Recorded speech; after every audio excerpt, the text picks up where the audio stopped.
All right, so we're diving into Hurricane Milton today, and this Forbes report you shared paints a pretty wild picture. Yeah. You know what's interesting is how quickly it went from 0 to 60.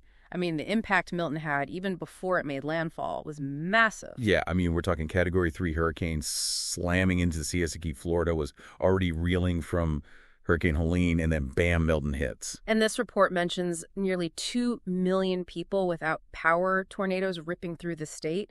It's just incredible, the level of destruction. It's hard to even grasp the scope sometimes, right? Like we hear Category 3, but what does that actually look like on the ground? Exactly. And it's easy to get caught up in those wind speeds.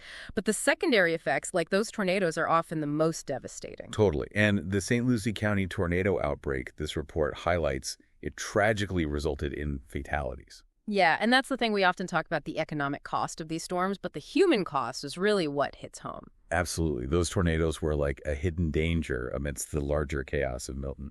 And the lead up to it all, man, the whole Gulf Coast was on edge. This Forbes piece talks about just a constant state of anticipation. Yeah, like holding your breath, knowing it's going to be bad, but not knowing how bad. Right, and this report mentions they were expecting like 18 inches of rain in some areas. Imagine that you're in Tampa, suddenly entire neighborhoods are underwater. Like islands cut off from everything. Exactly, and of course you had the mandatory evacuations, especially for vulnerable communities, mobile homes, that sort of thing. They even shut down the Sunshine Skyway Bridge, right? You know, it's serious when they close down a major artery like that. Absolute total disruption. The report highlights how Tampa, Orlando airports closed, flights canceled.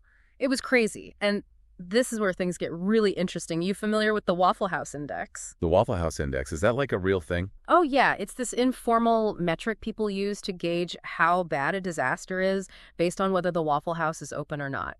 Wait, so you're telling me FEMA checks on Waffle House to see how bad a hurricane is? Pretty much. And get this, Hurricane Milton actually pushed the index in the region to red. Red alert at Waffle House. Yeah. I mean, I've never even thought about that. What does that actually tell us, though?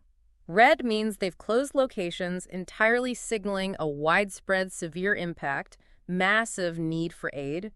It's kind of a way of cutting through the noise and getting a real-time sense of just how bad things are on the ground. It's wild to think about, right? This massive hurricane barreling towards Florida, and then you've got all this political stuff happening at the same time? Oh, yeah. This Forbes report really dives into that, how disaster response becomes this whole political battleground. Yeah, like with President Biden calling Milton a matter of life and death. Pretty strong words. Right. He was not messing around urging evacuations, even postponed an international trip to deal with the hurricane. But then you had that whole thing with DeSantis and Kamala Harris, and that sounded like a whole other can of worms. Yeah, the report mentions this communication breakdown between them. Harris saying she was being shut out, DeSantis insisting he was talking directly to Biden. Which, you know, you hate to see that during a crisis when everyone's supposed to be working together. Exactly. It highlights how those political tensions can make everything so much more complicated.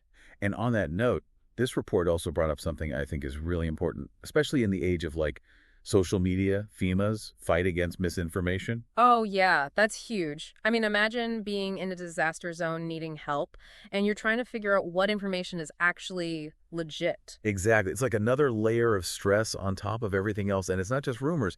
We're talking about this report specifically mentions deliberate falsehoods about aid distribution being all political. It's a good reminder that having access to accurate information during those times is crucial. Absolutely. And, you know, we can't forget Milton wasn't an isolated incident. This was the second major hurricane to hit Florida in just a few weeks, right after Helene. Back-to-back devastation. It's hard to even fathom the cumulative impact of that. On that note, this report ends with a pretty thought-provoking question. Could Hurricane Milton, with all its intensity, the political drama, the misinformation, could it all change how we approach disaster preparedness going forward? It's a question worth considering, especially as we see more and more extreme weather events. Absolutely well said. Yeah. So much to think about there. It's a good reminder that understanding the aftermath of a storm like Milton goes beyond just looking at wind speeds and rainfall.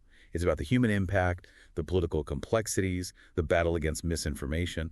Thanks for taking this deep dive with us today. Anytime. And for everyone listening, remember, staying informed is the first step towards being prepared. Until next time, stay safe out there.